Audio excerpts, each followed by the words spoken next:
Rodrigo, deixa eu aproveitar e te perguntar o seguinte. Eleição na Alemanha.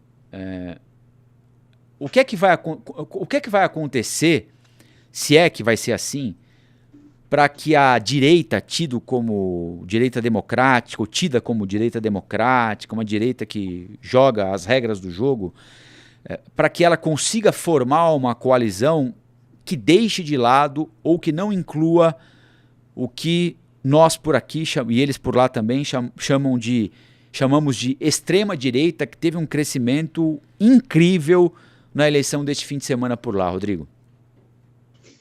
Bom, Rafael, eu acho que a gente está num momento muito delicado, assim, eu acho que alguns analistas internacionais colocaram, né, esse mês como um dos meses mais importantes em termos de mudanças de paradigmas globais mesmo, né? A gente teve agora a vitória, né, novamente, a reeleição do presidente Donald Trump, que mexe com a lógica, né, dos conflitos internacionais de uma maneira sem precedentes, né? A gente está falando especificamente das relações, né, entre Hamas e Estado de Israel e Ucrânia e Rússia.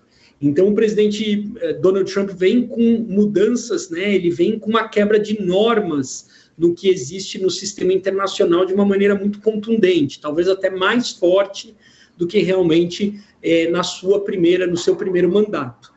E a eleição da Alemanha, né, dessa direita, que é uma direita, eu não consideraria talvez ela, Rafael, uma direita muito extrema, né, mas é uma direita que com certeza tem um centro-direita com uma leve tendência a algo que a gente realmente tem que observar, né, pelo próprio alinhamento, né, desse possível, aí tudo indica para a gente, né, que ele se torne o futuro primeiro-ministro da Alemanha, né, o Friedrich Merz. E ele é uma figura que, nos últimos dias, né, desde dessa eleição aí que foi considerável, né, ele deu um tom muito forte, acho que muito importante, em um debate na TV, né, pós-eleição, que ele coloca os Estados Unidos como muito indiferente do destino do continente europeu, né? Ele questiona a própria aliança militar, que é a OTAN, né, e ele exige que a Europa reforce as suas defesas. Então, ele mexe, de uma certa maneira, né, com talvez as premissas do continente europeu e muda o discurso de uma maneira bastante preocupante, né, para a Europa, e a gente está falando do maior país, né, a maior economia europeia atual. Queria aproveitar a sua passagem por aqui para a gente aprofundar um pouquinho esse assunto. A gente segue conversando com o internacionalista Rodrigo Reis. Rodrigo, o presidente Trump está passando por cima da Europa na tentativa de encontrar uma solução com a Rússia para a guerra na Ucrânia, né? Hoje, de novo, o presidente francês Emmanuel Macron reclamou de qualquer solução que não contemple a visão da Ucrânia e a visão europeia a respeito daquilo que eles entendem deve ser uma solução para o conflito que vai completar agora 3 anos. A Alemanha, a maior economia da União Europeia, com essa escolha feita ontem, muda de que forma o equilíbrio dessa balança? Para a França, ou seja, para as demandas da União Europeia, de desejo de participação, de desejo de ser ouvida, de tentar evitar qualquer solução que não passe pela Europa, ou pende para o que tentam fazer Donald Trump e Vladimir Putin, que é encerrar o conflito, mesmo que isso custe as riquezas da Ucrânia, uma parte do território da Ucrânia e, consequentemente, a garantia de que não haverá ou não acontecerá a mesma coisa em um outro país em algum outro momento?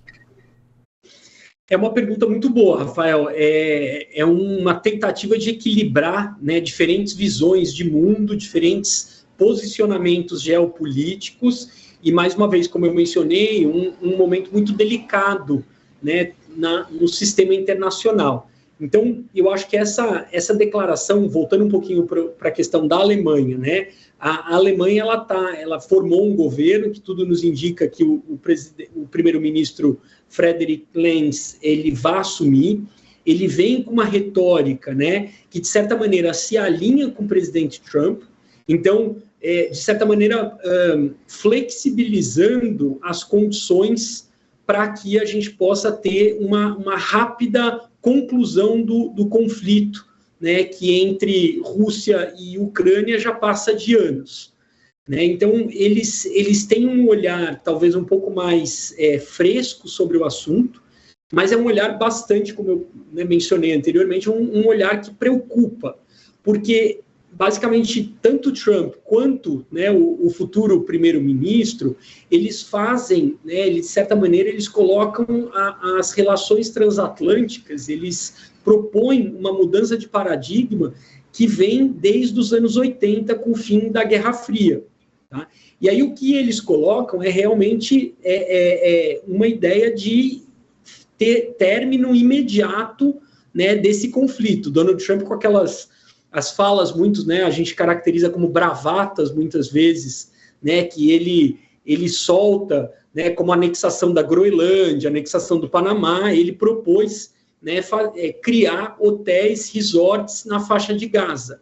Né, então, substituindo, tirando, basicamente, removendo os palestinos, e com uma piada que a gente não sabe se é verdade, se é mentira, né, propõe a criação de hotéis de luxo, resorts, né, ali no mar, à beira da praia, para poder novamente popular a área, né, sem palestinos. Então, é um momento muito delicado, é um momento assim, com muita, realmente uma mudança de paradigma, com muita informação nova e principalmente com essa quebra, né, dos paradigmas que vem aí desde a queda do Muro de Berlim, desde o fim da Guerra Fria. Então, eles são realmente significativos, esses momentos. Esse mês é um mês muito importante para as relações internacionais, para o mundo, né, para o sistema internacional como um todo, e eu acredito aí que o resultado das eleições da Alemanha venha para mudar, para, de certa maneira, aí, conturbar mais ainda, né, um conflito que perdura há quase 3 anos sem solução aparente, né, no qual diferentes países já tentaram fazer essa mediação, mas realmente não conseguiram. Rodrigo, e para a gente encerrar, o crescimento da extrema-direita na Alemanha é uma tendência internacional na sua avaliação? E ao que a gente pode atribuir a votação importante, muito importante, que esse grupo político teve ontem? Eu entendo que existe sim uma mobilização, isso é um fenômeno, né, no qual diferentes governos de direita ou extrema-direita, principalmente, vêm ganhando força no campo internacional. Então, se a gente olhar um pouco para os continentes, a gente pode ver o Modi na Índia, a gente tem na Hungria, né, uma presença muito forte da extrema-direita, próprio Israel, né, o Netanyahu é considerado um linha dura, né, de direita, e a gente tem um fenômeno agora que acho que se cristaliza com o retorno do Trump. Tá? Na Alemanha, o caso é um pouco mais brando, a extrema-direita ela ganha força, mas ela não ganha assento na coalizão, né? Tudo indica que ela não vai fazer parte da coalizão de que governará a Alemanha no futuro, mas é preocupante pela quantidade de votos, né, e por uma mobilização da população realmente aí pender para um lado, né, com questões, com valores, ideais que são bastante, como a gente pode colocar, talvez questionáveis, né, de um ponto de vista democrático, dos direitos humanos, que eu acho que precisam ser avaliados nesse, né, acho que como um todo aí na questão desse governo que está para se formar na Alemanha. Olá, aqui é o Rafael Colombo. Gostou do que acabou de assistir? Se inscreva no canal Cortes do Flow News para os melhores momentos. Quer acompanhar os nossos programas na íntegra? Então se inscreva no nosso canal oficial, Flow News.